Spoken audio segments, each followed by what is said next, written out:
Techlandia is recorded at the Central Office on the East Side in Portland. Central Office is a one-stop for all your office or meeting needs. Check them out at centraloffice.com.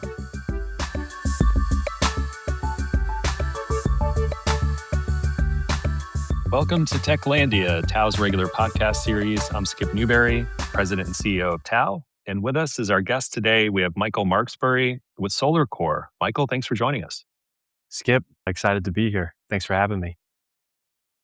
Awesome. Well, would love to. You've got an interesting background in terms of some stuff you've been up to prior to SolarCore. And, I think our listeners will find it really interesting to hear a little bit about how you got started professionally, and then maybe walk us up to present day in terms of, when SolarCore got started. Sure. Happy to. Prior to SolarCore, I was a student in college at Miami in Oxford, Ohio. And my sophomore year of college, I went backpacking across Europe. Ended up climbing a mountain in the Northeast Swiss Alps. Looked like the Michelin Man on top of the mountain. And thought, hey, there has to be a better way to cut bulk and still stay warm. So came back to the US and started looking at insulation, not just apparel insulation, but, building insulation, battery, automotive, aerospace, and found that at least seemingly all these industries had the same challenge that I had in apparel. So one example is just take buildings. We're both in one right now. Half the world's energy consumption goes to producing heat, and the largest consumer of that heat are buildings. So said another way, if you just improve the insulation in buildings by a couple percentage points, you can save tens, if not hundreds of billions of dollars a year in energy consumption. And this list goes on. And the point is we quickly learned, oh my gosh, the problem's not apparel. The problem is insulation. And if we could just solve this insulation problem, it seemed like we could make a pretty big impact across a variety of different markets. I then got super lucky, ended up getting a scholarship created by the Mercury 7 astronauts called the Astronaut Scholarship. And through the Astronaut Scholarship, learned about this pretty amazing material called aerogel. And Skip, I know you and I have talked about aerogel quite a bit, but for those that may not know, aerogel is the lowest thermally conductive solid in existence, or the best insulation that we know of. NASA used it to insulate spacecraft like the Mars rovers and whatnot. So we're hearing all this and we're like, oh my gosh, you're saying this is the best insulation that we know of, and we're using it in the most extreme environment in the universe, space, but it's not being used in all these other applications. Like, what are we missing here? We just learned there's all these energy efficiency challenges. And it turned out aerogel had one really big challenge that kept it from commercialization. Aerogel was super brittle. So if you poke it, it would just shatter into 1,000 little pieces. Pretty bad news bears for virtually any application. And we just became obsessed with figuring out, how do you take this amazing insulation and just make it not brittle so you could use it in whatever application you want. And we ended up creating the world's first flexible and durable aerogel composite called SolarCore Foam. Fortunate to patent it and launch it out to the world.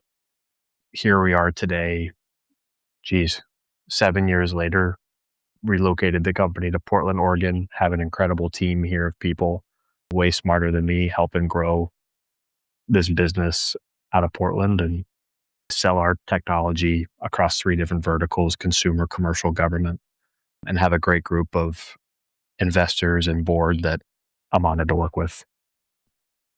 So that's the 2-minute version of how we got here and what we do.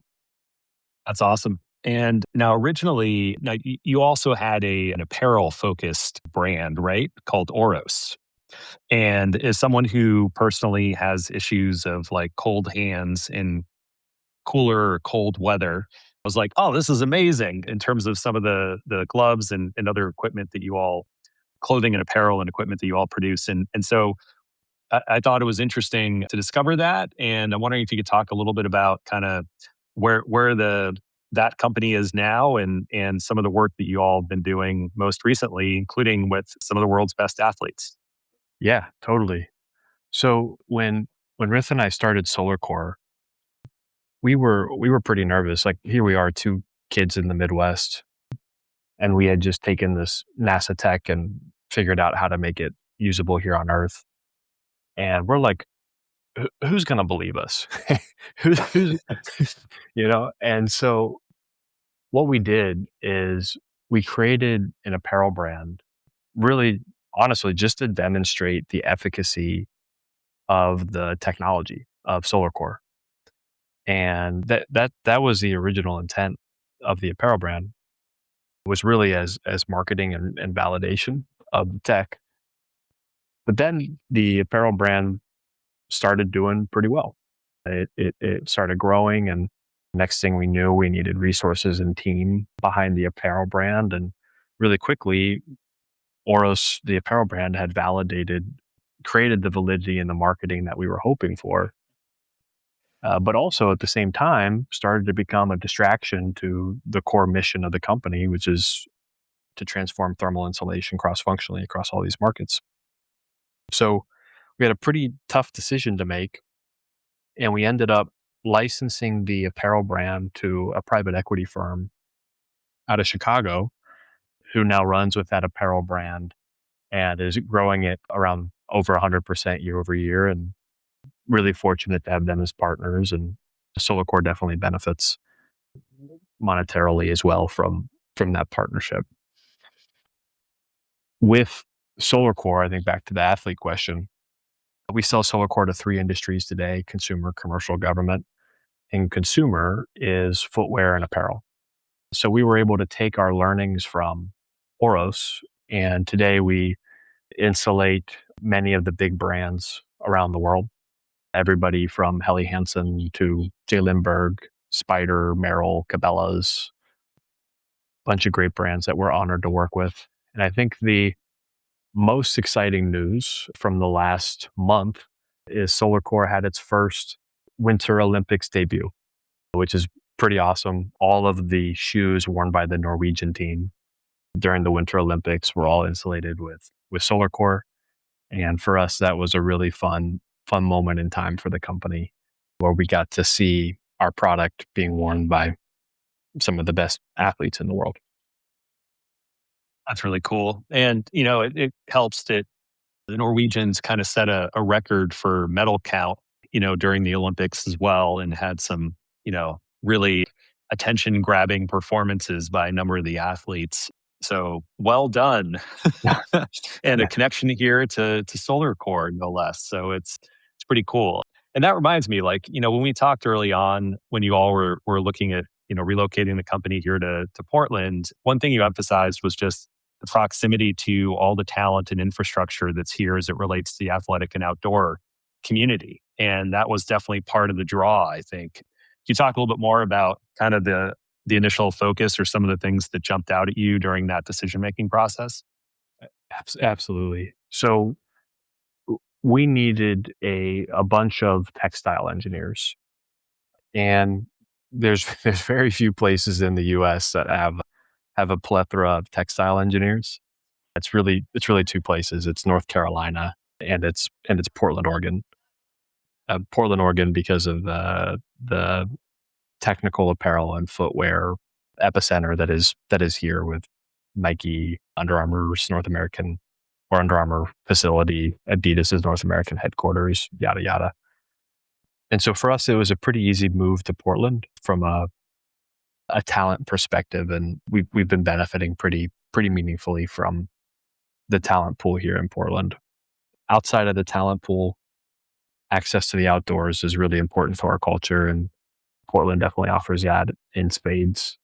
And we've also been very fortunate to receive some pretty meaningful support from our senators, Senator Wyden and Senator Merkley, which has been very helpful for the business as well. That's great. And, just in terms of the support from the federal delegation here in Oregon, so a big part of your business is also on the government side. I was wondering if you could take just a couple minutes just to share a little bit about some of the work that you all do on that front as well. Absolutely. So today, SolarCore has 5 major contracts with the Department of the DoW, and the 5 major contracts span applications from tactical shelters, so really, really, really big tents, to apparel, to footwear, to ship pipe lagging insulation, to cold chain packaging for the Air Force. So pretty wide variety of applications. Our largest and most prominent is our tactical shelter program with the DoD, and that tactical shelter program, the U.S. Army or U.S. military buys several $billion worth of these shelters a year. And in Iraq and Afghanistan, we were spending billions of dollars a year heating and cooling those shelters. We're actually spending more to heat and cool the shelters than, than we were to buy the shelters in the first place. And the challenge is warfare for the U.S. is changing, and we're heading towards an Arctic environment. And if you take one of these shelters from the desert environment and put it in the Arctic environment, all of a sudden your energy costs skyrocket. So the DoD really brought us on to solve that thermal efficiency challenge in the shelters. And using SolarCore, our materials, we've been able to reduce the energy demand in that shelter by about 70%, which would save the DoD billions of dollars a year in energy costs, while also reducing the weight and the bulk of these shelters pretty meaningfully. So we're really excited about our work with the DoD, and that's an overview of some of our programs and a little more detail on our largest program being the tactical shelter program. And then as you look at some of the like across all the verticals you serve, like what is growing fastest as you look to the future? Yeah, our fastest growing channel right now is what we call commercial, Mhm. uh, and commercial is more industrial. So this is HVAC, automotive, and batteries. And that channel has grown around 400% year over year. So I'd say that's our fastest growing channel. And that growth has really come from growth of new partners, whether that be Wrigley Stadium, or Wrigley Field, where we're fortunate to be insulating a lot of the pipes and various componentry to keep them from freezing and bursting during the winter, to Air Products, where we're insulating their HVAC units in hotels across America, to our various automotive and battery partners as well. So our fastest growing market today is definitely our commercial vertical. That's great. And given all the focus around kind of AI infrastructure, do you also see a play for data centers and some of the challenges around, heating, cooling issues as it relates to that infrastructure? Absolutely. So we've started to look into data centers pretty meaningfully from thermal insulation componentry standpoint. And there's a variety of different components within the data center world that benefit from improved thermal insulation. And obviously, one of the big sects within data centers is the HVAC for the building itself, and the control of energy usage and energy demand from the HVAC component. So there's a pretty big home for not just SolarCore, but insulation carte blanche within the data center market, and it's a market that we're happy to be expanding into. So a lot of the innovation happens right here in Portland in your facility in Southeast. And I'm wondering, and if you look at the mix of skills and different folks with different experience that you're looking to source for different opportunities at the company, as you continue to grow, like what does your hiring roadmap look like? And what are some of the positions that you're going to be looking to fill in the coming years? Awesome question. Right now, we've got, I think, 5 open positions, and those positions go across product, sales, and R&D. And so I'd say those are the biggest channels or the biggest departments that are going to be growing over the next 6 months. So if you guys know any really good government product line managers, or some great chemical engineers or manufacturing line operators, or really good consumer sales experts, we we would certainly love to meet them. But those are some of the areas that we're hiring in today. Awesome. Well, for folks who have those skill sets and are listening to this, you heard it here first. You know how to reach out to Michael. You can probably find his contact info on the web or, on the SolarCore website. So yeah, no, thank you for sharing that. We have a lot of great talent in the region. And I think with some of the more established, larger companies going through reductions recently, there's an opportunity for a lot of those folks to kind of get back into the game, as it were, with startups and fast growing companies. So it's always great to see that there continues to be growth here across a more diversified economy here in the region. And as we look at kind of future trends, what are the things that you're paying closest attention to right now for the company? Both like things that cause you to wake up in the morning and say, like, this is something I'm super excited about. We're charging ahead on this. And then also, are there any areas where you see some potential, clouds on the horizon? Great question. Uh, Data centers, to your point, is a really great growing opportunity, and the association of data centers with AI. There's a lot of great articles that have come about surrounding AI, and how the bottleneck in AI advancement is quickly pivoting from software to hardware.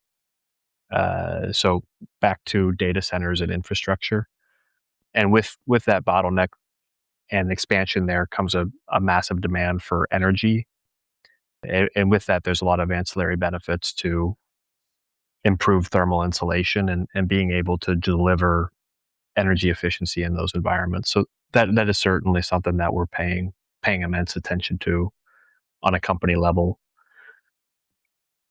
Some of the other major trends that we're paying attention to is the current geopolitical climate. Uh, It's an ever-changing environment, but that geopolitical climate certainly has major implications for our government business, and is something that we're paying immense attention to. And then, in terms of clouds on the horizon, the current U.S. view on electric vehicles certainly has an impact on aerogel's application in automotive, Mhm. um, and that's a trend that we're definitely paying attention to as well. So, what are the ways in which aerogel is applied in the electric vehicle context? Awesome question. So there's really three major applications for aerogel in EVs, and all of these are specific to the battery. There's certainly applications throughout the vehicle outside of the battery, but the major applications today for aerogel are going to be surrounding the battery. And application number one is as thermal insulation. So most all batteries really work at their optimum efficiency in ambient conditions, so at room temperature. Once you start getting pretty cold, the battery isn't going to work anywhere near as well. So in the case of EVs, you might notice on a cold day that your range in your EV is 60-70% of that on a summer day. And that's pretty bad news bears. You can avoid a lot of those challenges simply by insulating that battery effectively. And there's certainly a lot of requirements around space constraints and weight constraints, and that's really where SolarCore thrives, is providing unprecedented thermal insulation in a thin space. And so that application of extending battery life in cold weather is one major application for EVs where SolarCore has been fortunate to establish some partnerships. The second application is really around thermal propagation. And this may become less of a concern with solid state batteries as those come out over time. But currently, lithium ion batteries pose a pretty big fire risk. And if you can prevent that fire from occurring, or at least prevent it from spreading quickly, you'll be able to protect those in the vehicle and provide more safety for the drivers and those inside the vehicle. And aerogels play a pretty big role here in preventing and delaying what's called thermal propagation to prevent that fire from occurring and from spreading throughout the whole battery pack. So that's really application number 2. And then a third one is around this stuff called compression pads, which probably the least important of the 3, but still pretty important, but probably not worth us spending our time on. So in terms of like what you read or listen to, what are some things that you've come across recently that you think are worthy enough to share as recommendations with our listeners? Ooh, awesome question. What am I reading today? I just finished 0 to 1 by Peter Thiel. It's a book on startups and how to build towards the future. I found some of that pretty insightful. That one's come up, I would say, probably at least a handful of times in the podcasts we've done so far. Has it really? Yeah. It's kind of interesting to see which ones are recurring themes. That's definitely one of them. That was pretty inspirational. For general negotiation, I really enjoyed Never Split the Difference by Chris Voss. Chris was the former FBI negotiator in hostage situations, and so had a really unique system and structure around negotiation, which I think applies in a lot of business situations as well, not just hostage negotiations. And so I found that book pretty insightful. And then right now I'm reading the Meditations by Marcus Aurelius. Not fully through that one yet, so don't have a lot of context or comments. But I'd say the other book I just finished a couple weeks ago was $1 Trillion Coach. It's about a guy named Bill Campbell, who was the executive coach for Steve Jobs, for the Google founders, variety of other people in Silicon Valley, and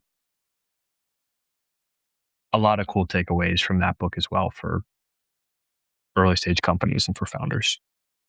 Very cool. Yeah, that's one I haven't heard before. I'll have to add that to my list as well. So thanks for sharing those. Well, as we wrap up our time together, any last words of wisdom for our listeners? Excited for the region, excited for the early stage growth scene. The more and more time I spend here, whether it's through TAL or through Portland Seed Fund or through just the local network, it's been really cool to see the powerful ecosystem that is here. And I'm excited for what the future holds as well. Awesome. Those are great words to leave us with. Appreciate it. Appreciate you and what you all are building with SolarCore, and thanks for doing it here, and thank you for spending some time with us. Absolutely. Thanks, Skip. Thanks for having me.